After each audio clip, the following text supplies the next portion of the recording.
Welcome to YouTube channel Law and Communication Skills. Subscribe our channel, press bell icon for notification, like, comments and also share to others.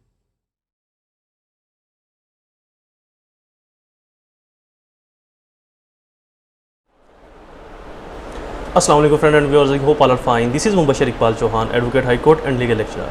Series of legal lectures के अंदर हमारा आज का subject CRPC code of criminal procedure 1898, हमारा topic या question FIR first information report. FIR क्या होती है, कैसे करवाई जा सकती है, कब कब होगी, कब कब नहीं होगी, इन तमाम एंगल्स को आज हम डिस्कस करेंगे। FIR and relating to question of FIR first information report.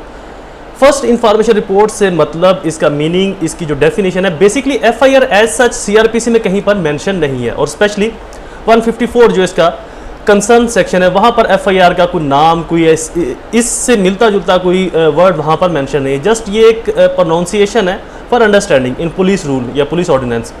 तो FIR फर्स्ट इंफॉर्मेशन रिपोर्ट क्या होगी? अगर हम सेक्शन 154 को पढ़े CRPC को, तो वो कहता है कि हर वो ऑफेंस जो कॉग्निजेबल हो, कॉग्निजेबल क्या होगा, नॉन कॉग्निजेबल ऑफेंस कौन कौन से हैं, इनकी मैं ऑलरेडी डेफिनेशंस, इनकी इंटरप्रिटेशन में अपने प्रीवियस लेक्चर्स के अंदर कर चुका हूँ। आप वो लेक्चर सुन लीजिएगा कि कॉग्निजेबल ऑफेंस कौन से होते हैं, कैसे, और नॉन कॉग्निजेबल कौन से होते हैं। सो 154 CRPC सेक्शन, इसकी इंटरप्रिटेशन कुछ यूँ है कि हर कॉग्निजेबल ऑफेंस उसकी रिपोर्ट दर्ज की जाएगी। उसकी इंफॉर्मेशन जैसे ही स्टेशन पुलिस ऑफिसर के पास आती है, SHO के पास या पुलिस के किसी और कंसर्न ऑफिसर के पास जो वहाँ पर तैनात है, तो वो उसकी रिपोर्ट को दर्ज करेगा और इन फर्दर्स उसके ऊपर इंक्वायरी करेगा, उसके ऊपर इन्वेस्टिगेशन करेगा without the permission of magistrate की परमिशन के बगैर। ये तो थी FIR का प्रीफेस, एक इसका इंट्रो। डिटेल से क्वेश्चन स्टार्ट करने से पहले एज यूजुअल मैं आपको बताता चलो कि मेरे चैनल को सब्सक्राइब करना और बेल आइकन को प्रेस करना बिल्कुल ना भूलें, ताकि मेरे तमाम फर्दर इंफॉर्मेटिव लेक्चर्स आपकी एक्सेस में रहे और उनके नोटिफिकेशन आपको बर वक्त मिलते रहे। मैं अपने लेक्चर्स के जो नोट्स हैं वो नीचे डिस्क्रिप्शन के अंदर डाल दूंगा, उनका लिंक वहां पर डाल दूंगा, वहां से उसको डाउनलोड कर सकते हैं और शेयर भी कर सकते हैं। Fees of my lectures, first step कम से कम 10 रुपये डोनेट करनी है। Second step of my fee, कम से कम 2 लोगों की आपने हेल्प करनी है। Third step of my fee, मेरे पेरेंट्स के लिए दुआ, अल्लाह ताला उनको सेहत तंदुरुस्ती दे और उनका साया मेरे सर पर सलामत रखे। शुरू करते हैं हमारा लेक्चर फर्स्ट इंफॉर्मेशन रिपोर्ट। मैंने आपको ओवरव्यू दे दिया। रिलाय सेक्शन 154 CRPC और ऑनवर्ड 155 जो है वो नॉन कॉग्निजेबल ऑफेंस से डील करता है। इसकी रिपोर्ट कैसे होगी? 156 और 156A, B etcetera. Interpretation of this section, first information report is not mention. जैसे कि मैं आपको पहले बता चुका हूं कि कोड ऑफ क्रिमिनल प्रोसीजर के अंदर फर्स्ट इंफॉर्मेशन रिपोर्ट या FIR मेंशन नहीं है।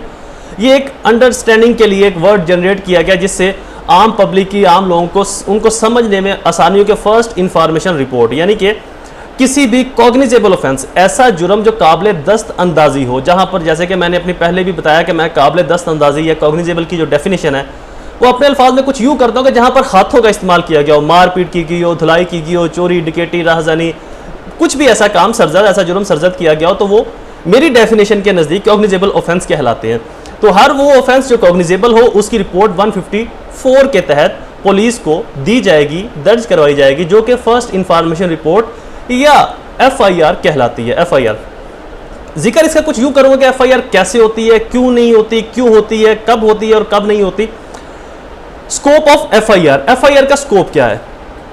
FIR is a primary documents. ये एक बेसिकली प्राइमरी डॉक्यूमेंट्स है किसी भी वारदात को लेकर के, वो वारदात कब हुई, कैसे हुई, उसके आई विटनेस कौन थे, किस तरह से सरंजाम दिया, कितने लोग थे, कब आए, क्या किया, क्या नहीं किया। तो ये इनिशियल जो स्टेप्स हैं, इनिशियल जो सब्सटेंस है, उसको लेकर FIR को दर्ज किया जाता है और उसके अंदर तमाम वो कंसर्न जो एविडेंस हैं या कंसर्न जो इंफॉर्मेशन है वो मेंशन की जाती हैं।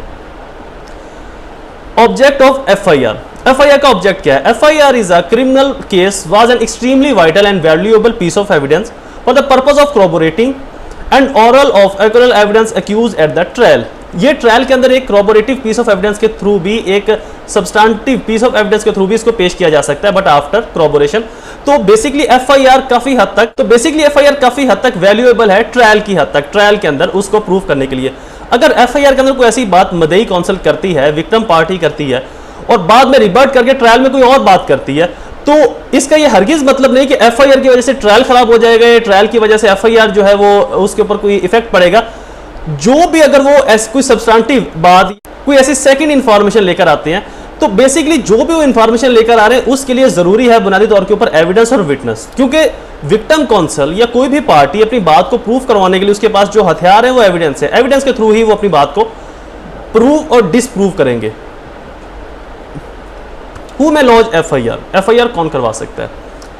एफआईआर कोई भी शख्स, विक्टिम खुद, उसके लीगल हेयर्स, उसके ब्लड रिलेशंस, या उसकी बिहाफ के ऊपर कोई और पर्सन, या इन पब्लिक पर्सन, कोई भी शख्स, पुलिस ऑफिसर इनफैक्ट खुद भी एफआईआर को लॉन्च करवा सकते हैं। एफआईआर मेंशन है 154 के अंदर, यहां पर ये डील करता है कॉग्निजेबल ऑफेंस से, और 155 जो है ये डील करता है नॉन कॉग्निजेबल ऑफेंस के साथ, कि अगर नॉन कॉग्निजेबल ऑफेंस है, काबिले दस्त अंदाजी जुर्म नहीं है, तब उसकी इंफॉर्मेशन कैसे दर्ज की जाएगी। फिर उसका तरीकाकार यह है कि पुलिस एक रिपोर्ट बनाकर मजिस्ट्रेट को सेंड करेगी और मजिस्ट्रेट इन फर्दर्स उसके ऊपर इंक्वायरी होल्ड करवाएगा या उसके ऊपर ट्रायल स्टार्ट करवाएगा, any other. Section 156 A B C ये डील करते हैं कि किस इन्वेस्टिगेशन को कौन सा ऑफिसर करेगा, किस जुर्म की इन्वेस्टिगेशन जो है वो कौन सा ऑफिसर और किस रैंक का ऑफिसर करेगा। अगर जुर्म पीपीसी 255C यानी कि होली प्रॉफिट, हमारे नबी पाक सल्लल्लाहु अलैहि वसल्लम की तौहीन से मुतालिक या उनके बारे में कोई ऐसे अल्फाज बोले गए हैं या ऐसे अल्फाज उनके बारे में इस्तेमाल किया गया है, अगर कोई ऐसा जुर्म आता है तो इस जुर्म की जो इन्वेस्टिगेशन है वो कम से कम सुप्रिटेंडेंट पुलिस, एसपी पुलिस का, या अगर समटाइम एसपी नहीं है या एसपी का रैंक खत्म कर दिया जाता है तो 17 स्केल का जो ऑफिसर है, कम से कम 17 स्केल का जो ऑफिसर है वो इस तरह के केसेस की इन्वेस्टिगेशन करेगा। इन फर्दरेंस प्रोविंशियल गवर्नमेंट अपनी तरफ से भी कोई ऑफिसर तैनात कर सकती है, या कोई नया लॉ बनाकर चाहे इससे कम या इससे अबव किसी ऑफिसर को भी यहां पर मेंशन कर सकती है कि नहीं 16 वाला भी कर सकता है, या नो सिर्फ 18 या 19 स्केल वाला ऑफिसर ही करेगा। तो ये बेसिकली डिस्क्रिशनरी पावर्स है प्रोविंशियल गवर्नमेंट की कि वो किसको भी तैनात कर सकती है। तो ये तो था ओवरव्यू 154, 156 और 155 का। लॉन्चिंग ऑफ एफआईआर कोई भी लॉन्च करवा सकता है। FIR to be reduce into writing, FIR की जो एप्लीकेशन दी जाएगी वो भी राइटिंग में दी जाएगी, और एफआईआर भी राइटिंग के अंदर ही होगी, ऑरली एफआईआर नहीं होगी। और जब एक शख्स एफआईआर की जो एप्लीकेशन पुलिस को सबमिट करवाता है तो उसके ऊपर एक डायरी नंबर जरूर लगवाया करें, जरूर लगता भी है, अगर वो ना लगा कर दें तो आप खुद से उनसे इसरार करें कि हमें इसके ऊपर डायरी नंबर इसके ऊपर हमें लगा कर दे, ताकि हमारे पास प्रूफ हो कि हमने एफआईआर के लिए एप्लीकेशन दी थी। इन केस ऑफ फर्दरेंस अगर पुलिस वाले एफआईआर दर्ज नहीं करते तो वो जो एप्लीकेशन आपने दी और जो उसके ऊपर डायरी नंबर लिखा होगा वो आपकी एफआईआर को एज ए एविडेंस प्रूफ करेगा कोर्ट के अंदर कि जी हमने एप्लीकेशन दी थी लेकिन पुलिस वालों ने एफआईआर दर्ज नहीं की।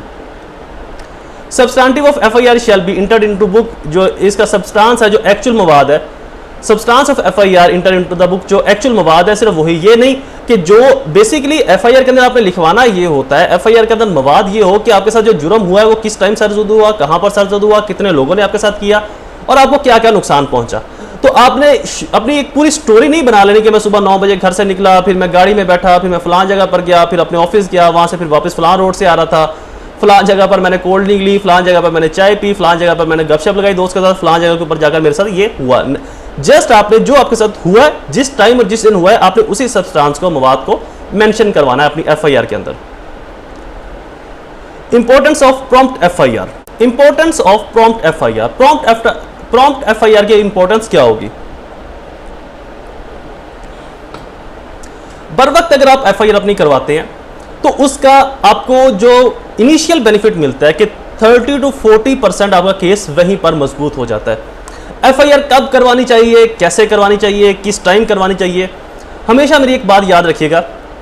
अक्सर लोग ये वकला साहिबान से भी शिकवा करते हैं और जजी साहिबान से भी कि हमारे केस में उन्होंने किया कुछ नहीं, तो जो सबसे पहली उन्होंने गलती की होती है वो अपनी एफआईआर अंदराज करवाते वक्त उन्होंने की है।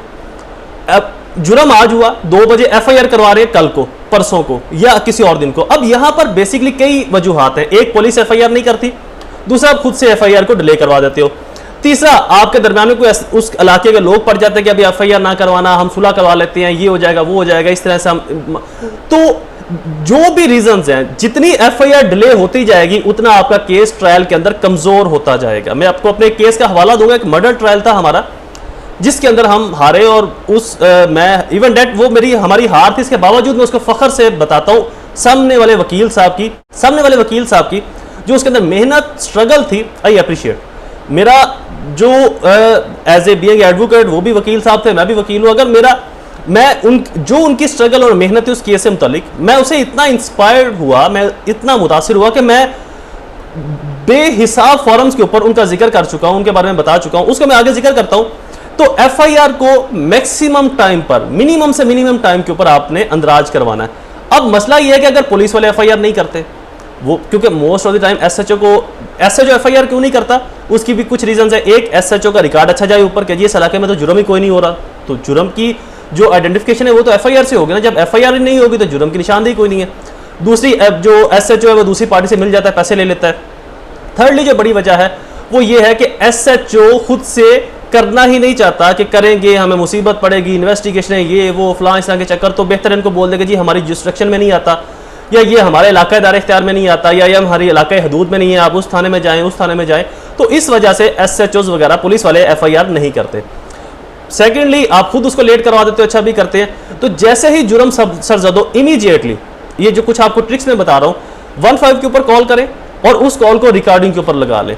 वैसे भी आपको उसका रिकॉर्ड मिल जाएगा, लेकिन रिकॉर्डिंग के ऊपर लगाने का फायदा यह है कि आपको मजीद टाइम नहीं दरकार होगा, इमीडिएटली आप उसका रिकॉर्ड लेकर, ये रिकॉर्ड वाला जो काम है ये आपको ट्रायल के अंदर पेश आएगा।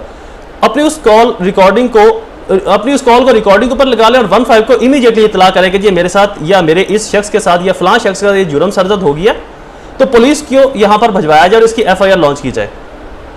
अब अगर पुलिस वाले वहां पर आते हैं आधे पौने घंटे तक और एफआईआर नहीं करते, रिपोर्ट लिखकर ले जाते हैं, तो जैसे ही पुलिस वाले रिपोर्ट लिखकर लेकर जाएं, इमीडिएटली आप फिर 15 के ऊपर कॉल करें और फिर उस कॉल को रिकॉर्डिंग के ऊपर लगा लें कि जी हम पुलिस वाले यहां पर आए थे, मवाद लेकर चले गए, लेकिन उन्होंने एफआईआर नहीं की, ना वो हमारी एफआईआर कर रहे हैं, ना ही वो हमें कोई पॉजिटिव रिस्पॉन्स दे रहे हैं, वो हमें भगा रहे हैं, डरा रहे हैं, धमका रहे हैं।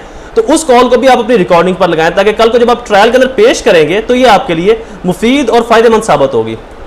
सेकेंडली, और बहुत, चूंकि आजकल सोशल मीडिया का दौर है, आजकल हर शख्स के पास स्मार्टफोन्स है, कैमरे वाले मोबाइल्स हैं, वो कुछ भी जो भी इस तरह की इलीगल एक्टिविटीज है आप उनको कैप्चर कर सकते हैं। कैप्चर करके आप उसको, जब अगर आपकी वो कैप्चरिंग जो है वो पॉजिटिव है, वो सही है, उसके अंदर एडिटिंग नहीं की गई, तो फ्रांसिक जब उसकी ऑथेंटिकेशन होगी, उसकी जब उसको जांचा जाएगा तो वहां पर वो पॉजिटिव रिस्पॉन्स देगा जो कि आपके लिए फायदेमंद होगा इन ट्रायल के अंदर। तो अगर आप थाने में जाते हैं तो वहां पर आप अपना रिकॉर्ड निकलवा लें, वहां की मैप के ऊपर आप अपनी जो लोकेशन है वो रजिस्टर कर लें, ताकि उस दिन का पता हो कि आप फलां दिन इस जगह पर मौजूद थे और पुलिस वालों ने कोई रिस्पॉन्स नहीं किया। आप उस थाने के बाहर अपनी एक वीडियो या रिकॉर्डिंग बना सकते हैं कि हम फलां जगह पर खड़े हैं, वहां पर पुलिस वाले हमें रिस्पॉन्स नहीं कर रहे। आप उस थाने के जो मुतलका डिस्ट्रिक्ट है, ये आरपीओ है, अगर आपके उनके पास नंबर है तो उन नंबर्स के ऊपर आप कॉल कर सकते हैं। तो ये इलेक्ट्रॉनिक या मैसेजिंग या ये जो आपके जो सोशल मीडिया के आपके रिकॉर्ड्स हैं, ये भी आपके लिए फायदेमंद साबित होंगे इन ट्रायल के अंदर। वहां पर अगर आपकी एफआईआर लेट होती है, तो चूंकि अगर एफआईआर आपकी वजह से लेट नहीं हुई, पुलिस वालों की वजह से लेट हुई है, तो ये आप एक प्ली ले सकते हैं कि जी हमने एफआईआर की एप्लीकेशन दे दी थी, हमने इंफॉर्मेशन दे दी थी, लेकिन पुलिस वालों ने लेट करवाई। क्योंकि जनरली एफआईआर लेट करवाने का जो मकसद है कोर्ट की नजर में वो समझा जाता है कि मदई झूठा है या इसने अपनी तरफ से कोई नई मन घड़त बात बनाकर बाद में दर्ज करवाई है। इफेक्ट ऑफ प्रॉम्प्टनेस का इफेक्ट क्या होगा, बर वक्त एफआईआर करवाने का इफेक्ट क्या होगा।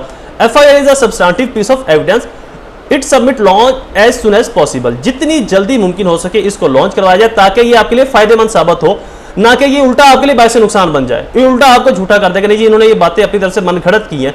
क्योंकि जितनी लेट एफआईआर होगी, जितनी डिले होगा एफआईआर के अंदर, उतना ही ये डाउट क्रिएट हो जाएगा, उतना ही ये अज्यूम किया जाएगा कि हो सकता है जो मदईयान है या मदई कौंसल है या जो विक्टिम पार्टीज है, उन्होंने अपनी तरफ से स्टोरी को मन घड़त स्टोरी बनाकर पुलिस को लिखवा दी, एफआईआर करवा दी, तो ये शक आपके ऊपर जाएगा। मदई कौंसल का एक तो नुकसान हो गया और दूसरा वो अदालत की नजर में भी मशकूक हो गई, तो लिहाजा आपका केस कमजोर हो जाएगा। डिले इन लॉन्चिंग एफआईआर के अंदर अगर डिले है तो उसको एक्सप्लेन करना पड़ेगा। जो चीजें मैंने आपको बताई, ये जब आप एक्सप्लेन करते हो तो आपकी बात पर किसी को यकीन नहीं होगा कि जी पुलिस ने एफआईआर दर्ज नहीं की, हमने पुलिस को, उन चीजों के ऊपर किसी को कोई लेना देना नहीं है जब तक कि आपके पास उस एक्सप्लेनेशन की एविडेंस नहीं होती।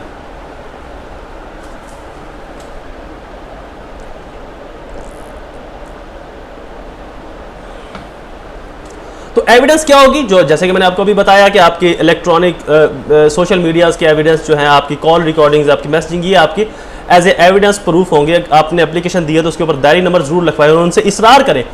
अगर वो दायरी नंबर ना लिख कर दे तो इमीडिएटली फिर 15 के ऊपर कॉल करें। अगर आपके पास डिस्ट्रिक्ट नंबर है पुलिस के, डिस्ट्रिक्ट पुलिस के नंबर हैं, आपके डीपीओ का नंबर है या आरपीओ का नंबर है, या जो कंसर्न जो उनके सुपीरियर ऑफिसर्स हैं, अगर उनके किसी ऑफिस का आपके पास नंबर है तो उस ऑफिस के नंबर पर कॉल करके जरूर अपनी ये इतला दर्ज करवाएं कि हमारी दायरी नंबर हमें लगा कर नहीं दे रही है, एफआईआर नहीं कर रही है, एटसेट्रा। और इन तमाम कॉल्स को रिकॉर्ड जरूर करें ताकि ये ट्रायल के अंदर आपके लिए फायदेमंद साबित, ना कि आपके लिए बायस नुकसान बने, आपके लिए ये नुकसान का बायस बने। Explanation of delay. Delay is a very cause cannot be a ground to arouse suspicious. It can only so when the delay is unexplained. Unexplained delay is lodging of FIR make the evidence in the court unreliable for want of necessary corroboration. ये एक unreliable piece of evidence को एक unreliable evidence बना देते हैं कि नहीं ये FIR जो है हो सकता है इसके अंदर कुछ नई चीजें अपनी तरफ से शामिल की गई हों, ये एक्चुअल वो मवाद नहीं है जो होना चाहिए था, इसके अंदर मन घड़त स्टोरियां भी ऐड की गई हैं। तो इसलिए जितनी जल्दी पॉसिबल हो सके एफआईआर को लॉन्च करवाएं। इफेक्ट ऑन डिले, इसका इफेक्ट क्या होगा? Delaying is sitting in law into motion by lodging of complaint in court or of FIR at police is normally view by court suspicious because it is possibility of connection of evidence against an accused, so it is necessary for the prosecution to satisfactorily explain the delay.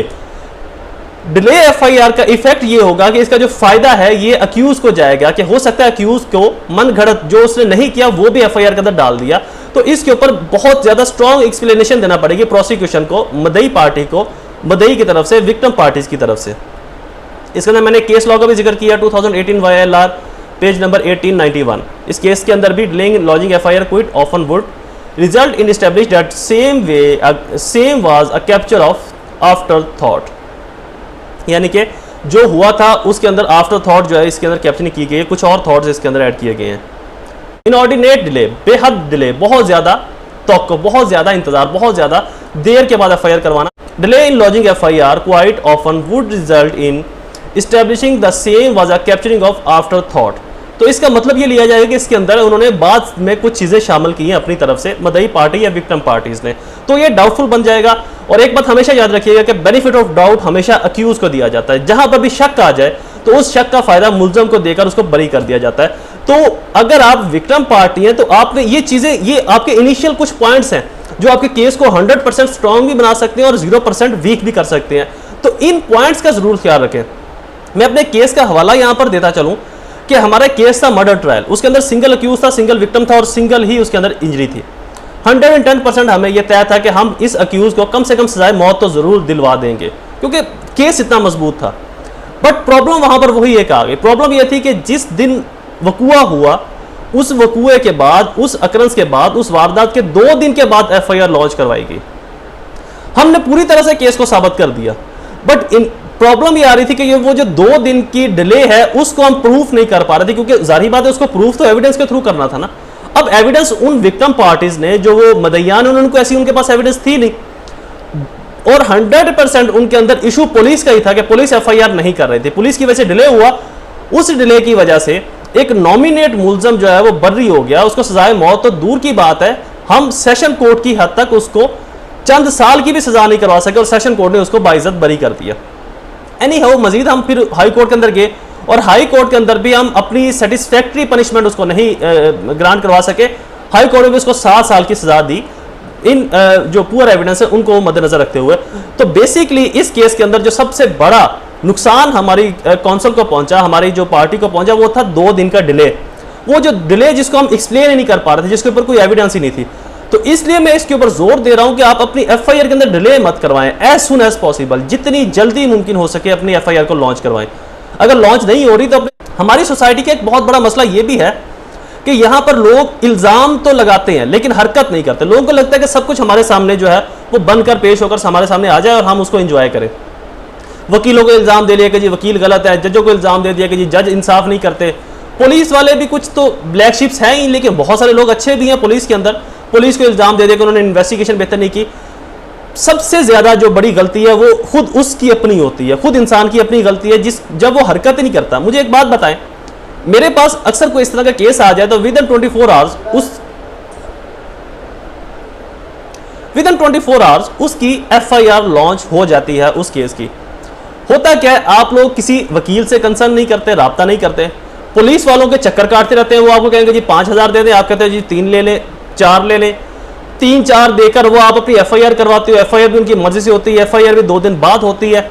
इससे बेहतर है अगर आप किसी वकील से concern करते हैं, वकील मजिस्ट्रेट साहब को सेक्शन 200 के तहत या सेशन जज साहब को सेक्शन 22A 22B की पिटीशन फाइल करता है या हाई कोर्ट के अंदर रिट फाइल करके एफआईआर करवाता है, तो वो आपका एक corroborative पीस ऑफ एविडेंस होगा। ऐसे कि जब आप ट्रायल में जाते हो, आप ट्रायल के अंदर ये प्री ले सकते हो कि जी हमारी एफआईआर पुलिस वाले दर्ज नहीं कर रहे थे, हम वकील साहब के पास आए, हमने कोर्ट के अंदर एक केस फाइल किया और फलां जज साहब के हुक्म के बाद पुलिस ने एफआईआर की, तो पुलिस वालों की तो मेलाफाइडी वहीं पर इन्वॉल्व थी। और ऐसे बहुत से केसेस है जहां पर एफआईआर अदालत के थ्रू दर्ज करवाएगी और वो केस जो है ट्रायल के अंदर, एक्चुअल केस के अंदर वो बहुत ही ज्यादा सपोर्टिव बन जाता है और सिर्फ उसी केस की बिनाद के ऊपर भी मुल्जमान को सजाएं मिली हैं कि जी वाकई ही लगता तो ऐसे ही कि पुलिस ने मुल्जमान से पैसे ले लिए थे जो एफआईआर नहीं कर रहे थे। जब ये शख्स, ये विक्टिम पार्टी कोर्ट में आई और कोर्ट के हुक्म पर पुलिस ने एफआईआर की, तो इसके अंदर गड़बड़ तो है, कुछ ना कुछ तो इसके अंदर कमी कोताही है।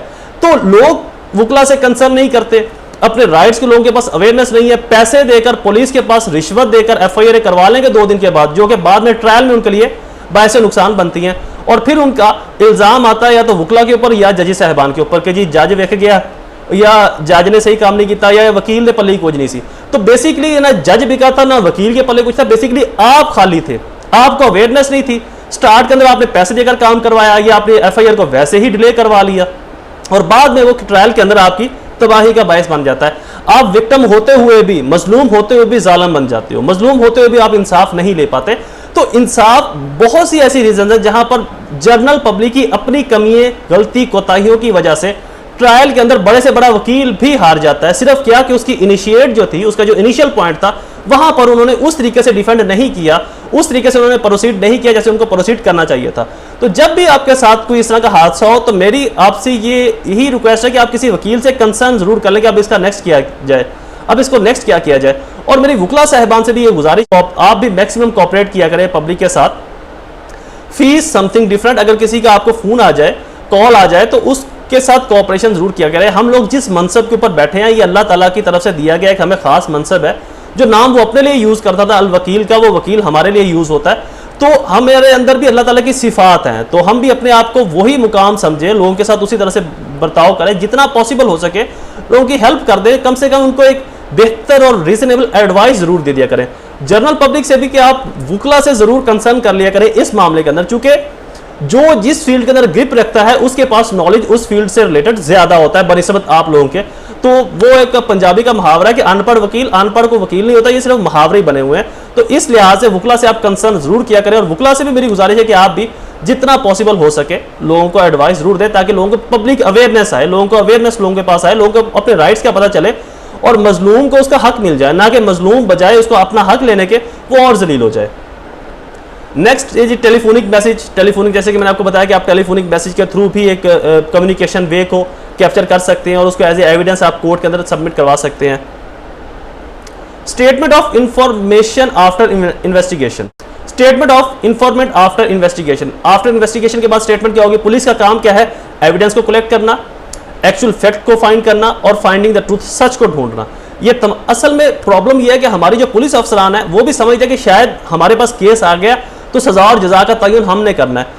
हर शख्स अपनी बाउंड्रीज के अंदर अगर रहकर काम करे तो ये ज्यादा बेहतर है। वुकला साहिबान अपनी बाउंड्रीज में रहे, जजी साहिबान अपनी बाउंड्रीज में, पुलिस वाले, पुलिस का काम है कि अगर उनके पास कॉग्निजेबल ऑफेंस की इंफॉर्मेशन आती है तो वो इन्वेस्टिगेशन करें, एविडेंस को कलेक्ट करें, फाइंडिंग ऑफ ट्रूथ, ये देखें कि कौन सच बोल रहा है कौन झूठ बोल रहा है, दोनों के बयान कलमबंद करवा के अदालत में सबमिट करवा दे। पुलिस का काम खत्म।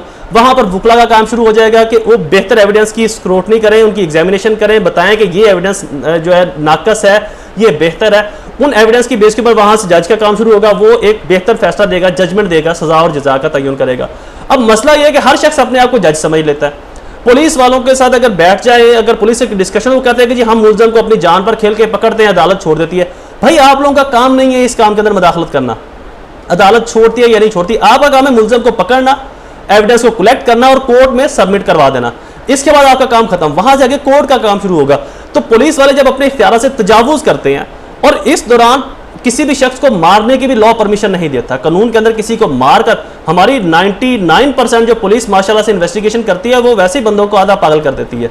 मार मार के उनकी आत्मा रोल देती है, और जब उनसे इन्वेस्टिगेशन करते हैं उस वे से, और बाद में वो शख्स कोर्ट में जाके बदल जाता है कि जी मैंने तो कहा ही कोई नहीं, और पुलिस के सामने दिए गए बयान की वक़्त ही कोई नहीं है। आप चाहे पुलिस के सामने पूरी दुनिया के कत्ल का एतराफ़ कर लें, उसकी कोई वैल्यू नहीं है, कोई ऑथेंटिकेशन नहीं है, कोई उसकी जो है उसके ऊपर आपको सजा नहीं मिलेगी। जैसे ही आप कोर्ट में जाओगे और जाकर बोलोगे जी इन्होंने तो मुझे मार कर बुलवाया था, वो आपका बयान वहीं पर खत्म, उल्टा पुलिस वालों के ऊपर केस पड़ जाएगा। तो पुलिस वालों को भी टेक्निकल माइंड से इन्वेस्टिगेशन करनी चाहिए, ना कि मुलजिम को मार पीट के लम्बिया पा के आजा मेरे बालमा वो दिखा के चंगे भले बंदे थी, उसके ऊपर हाथ पर उल जाती है उस जूते को देखकर, डंडे को देखकर, तो बंदे तो वहां पर तो मान जाने उसे सब कुछ। तो पुलिस को भी चाहिए कि टेक्नोक्रेसी के तहत अपने टेक्निकल माइंड के तहत इन्वेस्टिगेशन करें, ताकि जब आप टेक्निकल माइंड के तहत इन्वेस्टिगेशन करेंगे तो फिर मुलजिम के बचने के चांसेस बहुत कम होते हैं, और जब आप मुलजिम को मार पीट के मनवाएंगे तो फिर उसके बचने के चांसेस बहुत ज़्यादा होते हैं, क्योंकि वो सब कुछ उसने मार पीट के मारना होता है और बाद में मुकर जाता है, फिर आपके लिए उसको नए सिरे से स्टार्ट करवाना। तो बेहतर है कि आप भी इन्वेस्टिगेशन को, मैं मजीद अपने एक इन्वेस्टिगेशन के ऊपर भी बहुत जल्द अपना एक लेक्चर अपलोड करूंगा कि इन्वेस्टिगेशन आप बेहतर कैसे कर सकते हैं, किस तरह से इंटेरोगेट करें, कौन से फैक्ट को इंटेरोगेट करें, किन फैक्ट को छोड़ना है, तो इसके ऊपर भी एक कंप्रीहेंसिव लेक्चर इंशाल्लाह मैं बहुत जल्द अपलोड करूंगा। Next, before whom FIR to be given, FIR किसको दी जाएगी? पुलिस को, एप्लीकेशन टू मजिस्ट्रेट, जैसे कि मैंने आपको बताया कि मजिस्ट्रेट को एप्लीकेशन देकर आप FIR करवा सकते हैं, या SHO को भी एप्लीकेशन देकर आप FIR करवा सकते हैं। इंग्रेडिएंट्स ऑफ FIR के इंग्रेडिएंट्स क्या होंगे, इसेंशियल क्या होंगे? फर्स्ट, एन इंफॉर्मेशन, ये इंफॉर्मेशन होनी चाहिए रिलेटिंग टू द कमीशन, जो कमीशन है, जो क्राइम है, जो एक्चुअल सब्सटेंस है, उससे ये रिलेट करे, उससे डील करे। कॉग्निजेबल ऑफेंस, सिर्फ कॉग्निजेबल ऑफेंस की FIR होगी। इन राइटिंग, रिटर्न फॉर्म के अंदर होगी। Sign by the person giving it, sign by the record, जो शख्स उसको रिकॉर्डिंग करवा रहा है उसके साइन होंगे। सब्सटेंस ऑफ इंट्रेंस, जो भी मवाद है उसको बुक के अंदर इंटर किया जाएगा। In search for provincial government, और प्रोविंशियल गवर्नमेंट इसको प्रिस्क्राइब करेगी कि ये FIR का रजिस्टर कैसा होना चाहिए। एविडेंशियल वैल्यू, इसकी एविडेंशियल वैल्यू क्या है कि सब्सटेंटिव पीस ऑफ एविडेंस है, but after corroboration that is authentic piece of evidence. corroboration to oral evidence, जो ओरल एविडेंस है उसकी corroboration होगी, must be essentially. Second FIR launch की जा सकती है अगर या तो बिल्कुल ही मतलब पहली बात कोई और थी, बाद में कोई और बात की गई, पहले वकूआ कोई और था, बाद में कोई और वकूए का जिक्र किया गया, तो इस दौरान में सेकंड FIR लॉन्च करवाई जा सकती है। लेकिन सेम FIR के अंदर अगर सिर्फ मुलजम भी वही है, मदयान भी वही, बयानत बदलने हैं, तो वो सब्सटेंटिव जो FIR होगी उसके अंदर 164 के फर्क, उसके अंदर मजीद आप बयानत इंक्लूड किए जा सकते हैं, लेकिन उसी के अंदर FIR चेंज नहीं हो सकती। हाँ, मुलजम बदल गया, विक्टिम पार्टी बदल गई है, या वारदात या अक्रंस का जो प्लेस ऑफ अक्रंस है वही चेंज है, तो इस दौरान के अंदर आप सेकंड FIR लॉन्च करवा सकते हैं। वेयर अ डिफरेंट अपोजिशन और a cross vision disclose commission of cognizable offence is put for the complaint accused FIR is not barred. Right of receiving copy of FIR की copy कौन receive कर सकता है? Legal hairs उस person के, in person वो शख्स खुद। फंडामेंटल राइट टू कंप्लेंट, कोई भी शख्स इसकी FIR की कॉपी हासिल कर सकता है। नेक्स्ट हेडिंग है जी preclude remarks, question is complete. I hope आपको ये लेक्चर पसंद आया होगा। मेरे चैनल को सब्सक्राइब करना और बेल आइकन को प्रेस करना ना भूलें। मुझे अपनी दुआ में जरूर याद रखिएगा। अल्लाह ताला आप सबका हामी और नासिर हो। वस्सलाम।